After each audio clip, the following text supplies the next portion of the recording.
como é que tá a sua cabeça nesse momento? Porque eu sei que um tempo atrás você estava um pouco mais pessimista, quer dizer, hoje não dá para dizer que você está pessimista, né? Mas você estava com uma cabeça mais pessimista, agora você está com uma cabeça mais construtiva, né? O Isso. que que foi, o que que mudou aí a sua cabeça de um tempo para cá? Primeiro, de fora para dentro, assim, de fora mais importante. A gente está vivendo, desde o pós-pandemia para cá, até há poucos meses atrás, o desafio de combater a inflação, de colocar o gênio de volta na lâmpada. Uhum. A gente veio de um ambiente em que os países desenvolvidos eles estavam com dificuldade de colocar a inflação na meta, né, de baixo para cima, a inflação americana rodando 1,6, uma meta de 2.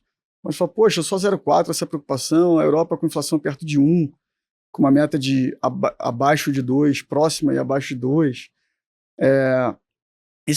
Cara, esse era o desafio para a pandemia. Veio a pandemia, né, aqueles estímulos enormes, tanto fiscal quanto monetário, deslocamento de demanda, mais para bens do que para serviços, commodities subindo muito forte, a gente sabe toda a história, e inflação no mundo todo. Uhum.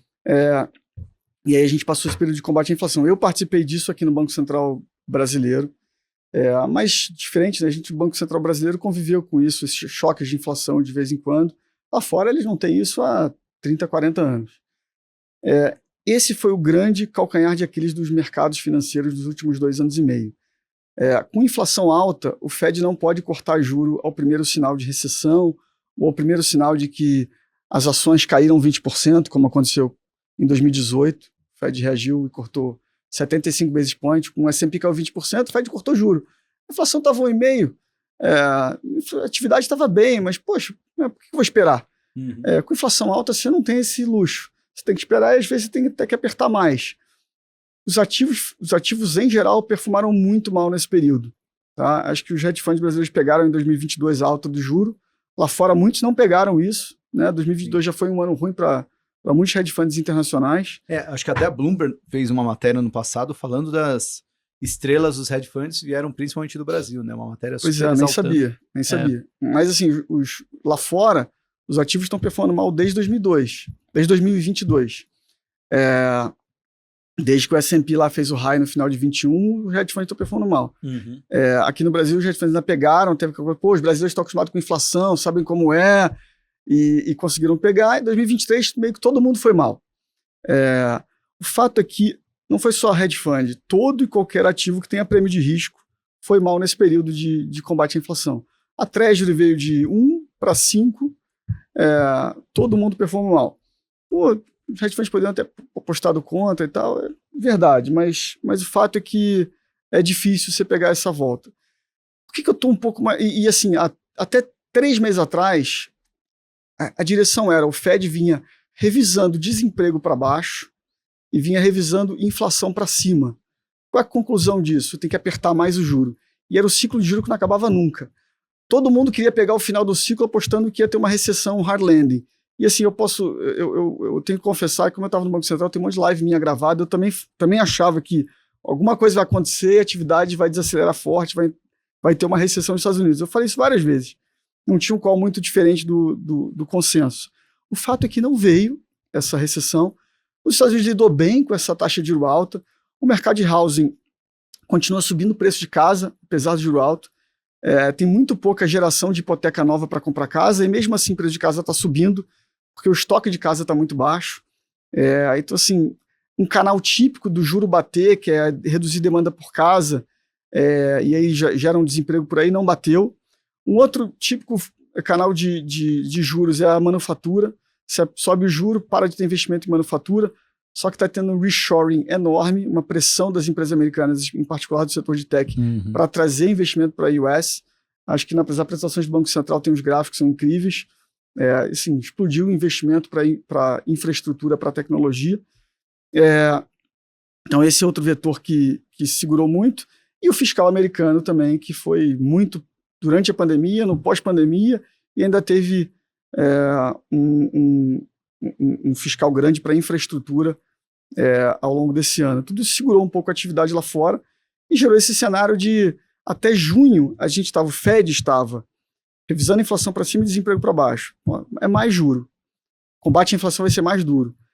De junho para setembro, a gente teve uma rodada em que a inflação foi revisada para baixo, mas o desemprego foi revisado muito para baixo.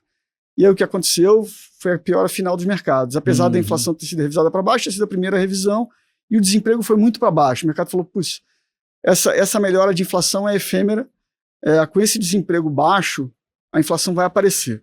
E o mercado seguiu nessa toada, setembro, outubro, até que a gente seguiu tendo revisões. O Fed ainda não fez a revisão dele, vai fazer na quarta-feira. Está sendo gravado na segunda. Na segunda-feira. Pré-FONC. Na quarta, o FONC divulga as novas projeções dele. Provavelmente ele vai baixar a projeção de novo para esse ano e deve baixar para 24. É a segunda redução seguida. Quando eu estava do lado de lá, de policymaker, eu ia ter que... Meu discurso aqui ia ser, não, precisamos de cautela, vamos ver os dados, calma, vamos ver, higher for longer, etc. Agora eu estou numa outra função, sou CIO de uma família de fundos e tenho que acertar antes do mercado inteiro colocar no preço aquela informação. Fazendo esse ponto, minha visão hoje é que a gente já passou pelo vale. A gente está vendo o outro lado do vale do choque da inflação.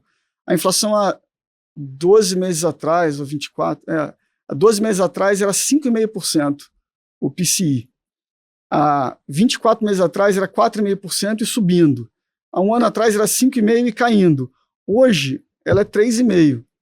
E o Fed deve ser 3,4% no final desse ano, o Core PCI. Então a gente já está vendo o outro lado do vale. Isso para os mercados financeiros é muito saudável. Tá? Há 2 meses atrás tinha mais incerteza. Uma incerteza sempre existe. Tá? Como eu falei, sai um CPI amanhã, está sempre refreshing. O ciclo é semanal, lembra? Semanal, disciplina. Uma das disciplinas o CPI, é uma informação muito importante que antecipa o PCI. Mas o fato é que é uma probabilidade muito grande da gente estar vendo o outro lado do vale. E se a gente tiver, só não lembra, foram 2 anos de performance pífia dos ativos. As US Treasuries, os bonds americanos longos, estão 40% abaixo em valor de face do que estava 2 anos atrás. É muita coisa. Tudo isso tem um espaço para melhorar enorme se de fato a gente tivesse vendo do lado do vale. Aquela Treasury sempre foi um ativo que te defendia, carrega um pouco de ação, então carrega um pouco de Treasury, porque se tiver uma recessão, uma crise, a Treasury sobe de valor, cai a taxa, sobe de valor e te defende da queda das ações. Isso durante o período de inflação não era verdade. A gente viu aquele SVB, aquele banco americano que quebrou. Cara, se aquilo ali fosse no período de inflação baixa, o Fed tinha cortado o juro. Sim. Depois ele tomava as outras medidas. Primeiro ele cortava o juro. Lá ele não pôde cortar. As coisas deram certo, mas foi muito mais perigoso você estar comprado em ativo de risco naquela situação do que quando a inflação está baixa. Hoje eu acho que a gente já está no momento em que, cara, se tiver uma crisezinha, ele já consegue dar uma flexibilizada. Eu não acho que ele vai rapidamente jogar o juro para 2 ou 1. Acho que vai ser um processo. A gente lá vê um cenário mais de soft landing de US. De novo, cara, acho até chato porque eu realmente não acreditava nesse cenário há 6 meses atrás, mas é incrível como a economia americana está fazendo esse cenário. De 6 meses para cá, o desemprego subiu um pouquinho, a inflação caiu bastante, o mandato do Fed é inflação e desemprego, então as duas coisas estão melhores no mandato do que estavam há 6 meses atrás. Natural que o cenário de juros que ele vai estar vendo para frente vai ser mais benigno do que ele estava vendo lá atrás. E o mercado está colocando isso no preço aos poucos. A comunicação dele é muito importante.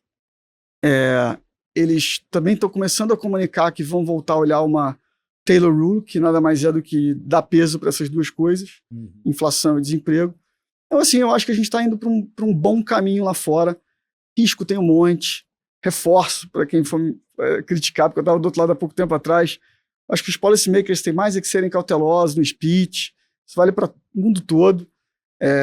Mas o fato é que quem está querendo antecipar, eu acho que já tá no momento de alocar um pouco de ativo de risco aí em geral, especialmente renda fixa. Tá, deixa eu ver se eu entendi então.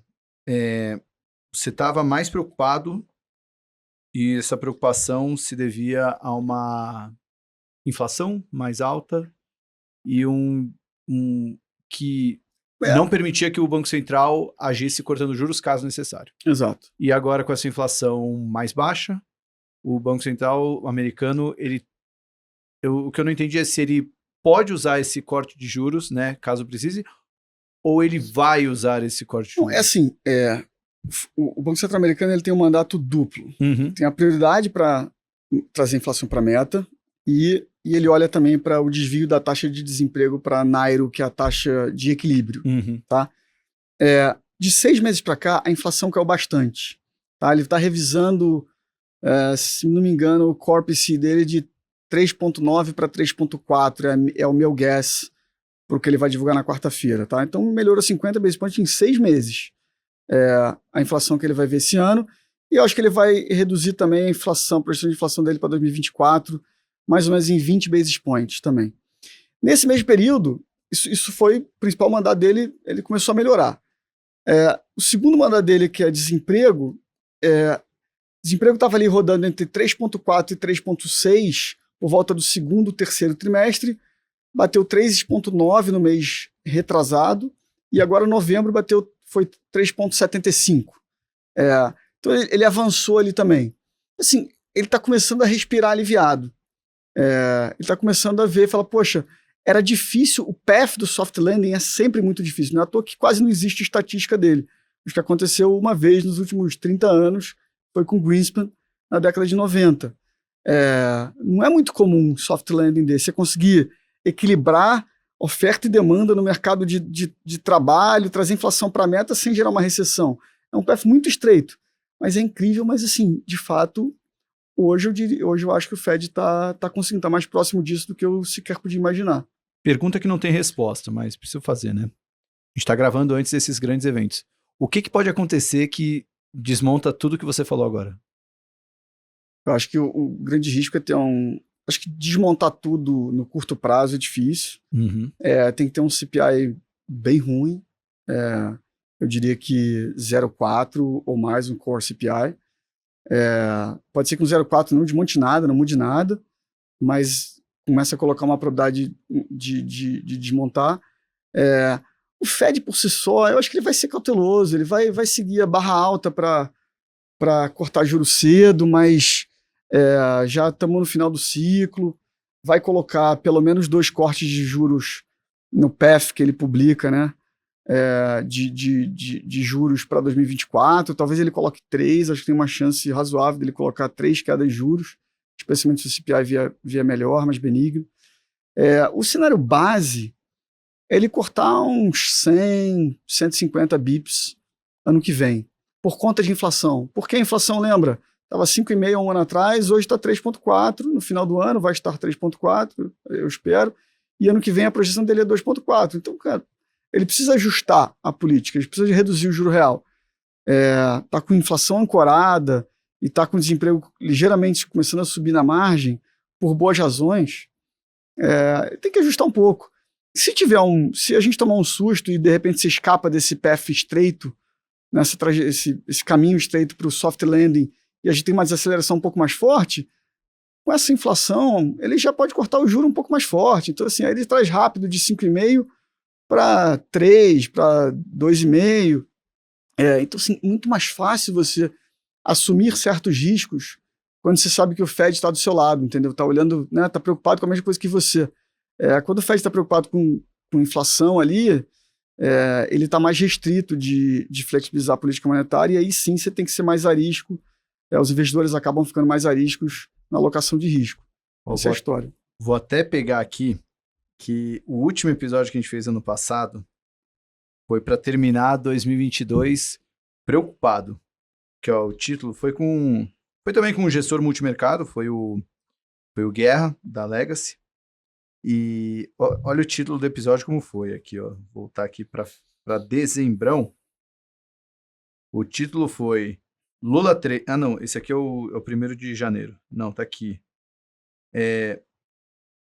Cadê? Dezembrão, aqui. O final do filme a gente já sabe porque a Legacy está short no Lula 3. Ele começamos 2023 ouvindo isso no final de 2022, né? Agora, pelo seu papo aqui, começando lá do lado de fora, eu que somos investidores de ações aqui no Market Makers, ouvi que o Fed pode até acelerar o corte de juros, é música para os nossos ouvidos, né? Já que, embora a gente compre muito mais pelo stock picking ali, né? Fazendo analisando a empresa, né? Não o macro, mas a gente sabe que se o vento está a favor, a gente é beneficiado com isso. Tá, então anotado aqui, só para, então, a gente está gravando antes do CPI da super quarta, né? Mas o Fed deve ter aí uma projeção de inflação, o core, de 2023 para 3,4 e ano que vem cair para 2,4. 2,4. Esse é um pouco mais incerto, pode ser 2,5, mas eu acho que deve ser 2,4. Tá. E aí isso vai abrir espaço para quedas de juros, aí seria um corte 50 em 50, né? Se for esse 100, 150. Não, eu acho que não. Acho que se for um corte por inflação, ele vai cortar de 25. Uhum. Hoje diria que, né, base case seria cortar no segundo trimestre de 25 e cortar uns 100 bips ao longo do ano. Obviamente, mas assim, isso é meio distração. Para mim, eu não sou o típico gestor que trada muito política monetária curtinha, assim, querer acertar exatamente quando... Nunca foi a minha praia, assim. Uhum. Apesar de ter estado do outro lado um tempo, né? Antes disso, mesmo agora, assim, pô, ler a ata do Copom e saber exatamente se o Banco Central tá...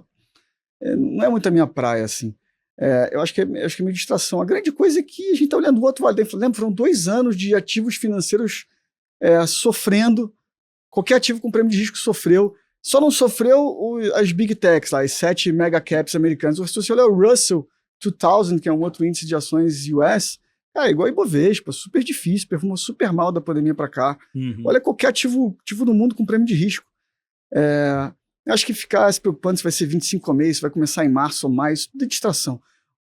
A gente está olhando o outro vale do choque inflacionário que a gente viu no pós-pandemia? Estamos. Cara, aloca risco. A gente não está vendo se está com medo da inflação voltar e tal, tudo bem, então seja mais cauteloso. Eu estou tentando antecipar que a gente está vendo o outro lado do vale, esse é o ponto. Tá.